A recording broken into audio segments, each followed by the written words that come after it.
Sunil ji competition classes में आपका स्वागत है। लेटेस्ट ट्रेंड का एसएससी में कैसा प्रश्न पूछ रहा है रीजनिंग में, इसका सॉल्यूशन देखें ट्रिक्स के साथ। और यदि इस तरह का प्रश्न आप बनाने में पारंगत हो जाते हैं तो फिर रीजनिंग आपके लिए कुछ भी नहीं रहेगा एसएससी में।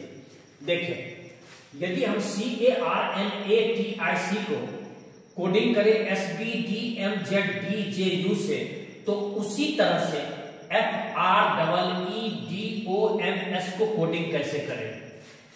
इस तरह की प्रॉब्लम बनाने के लिए आपको अल्फाबेट का नंबरोलॉजी A से Z तक का याद रहना चाहिए, आगे से भी पीछे से भी, अपोजिट भी याद रहना चाहिए, तभी आप इसको कम समय में बना पाएंगे। देखिए कैसे हल करते हैं।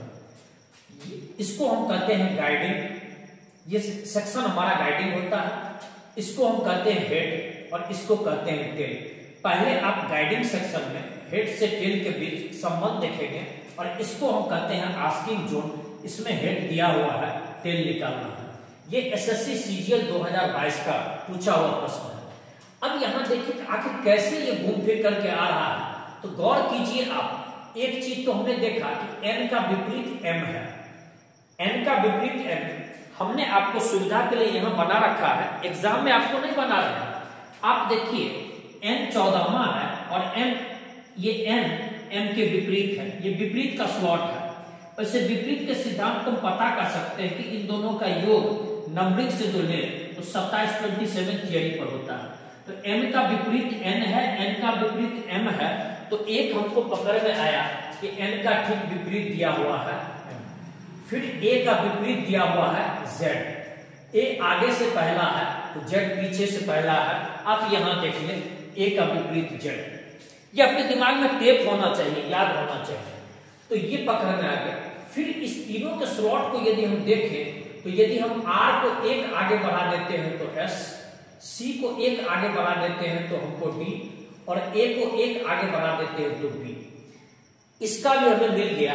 अब यहां भी हम देखें इन तीन का स्लॉट में एक आगे हमने बढ़ाया, c को भी एक आगे बढ़ाया और I को भी एक आगे बढ़ाया, तो हमारा चला आया c को एक आगे बढ़ाए d, t को एक आगे बढ़ाए u, I को एक आगे बढ़ाए j।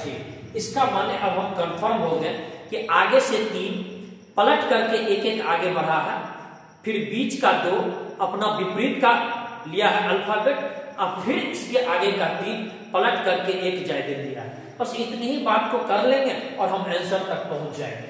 तो आइए ये आगे का जो 3 है, पहले हम इस स्लॉट को लेते हैं। ये E से हम एक आगे बढ़ेंगे, हमको आया F।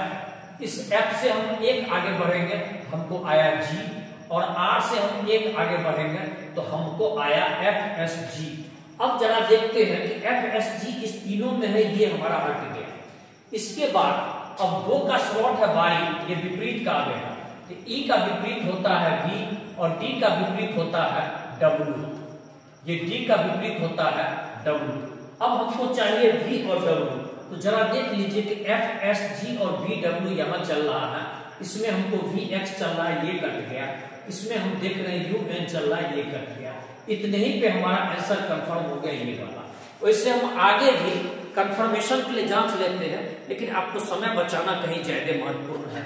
आप देखिए S का ठीक विपरीत हमको चला आवेगा, उसके विपरीत में 1 अधिक T, फिर O के ठीक विपरीत में हमको चला आवेगा P, और M के ठीक यहाँ सामने हमको चला आवेगा M। एक एक आगे बढ़ गए, एक एक आगे बढ़ गए, TNP मिला हुआ है। हालांकि हमको बाद का 3 कंफर्म करने की जरूरत नहीं थी, क्योंकि उसमें हमें एक्स्ट्रा समय खर्च हो गया। और कंपटीशन में आपका सही बनाना जितना महत्वपूर्ण है, उससे भी ज्यादा महत्वपूर्ण है कम समय में बनाना और समय बचाना। यदि आपको ये शॉर्टकट वीडियो पसंद आया तो आप लाइक करें और शेयर करें। बहुत जल्द मैं अगला वीडियो में आपको मिल रहा हूं।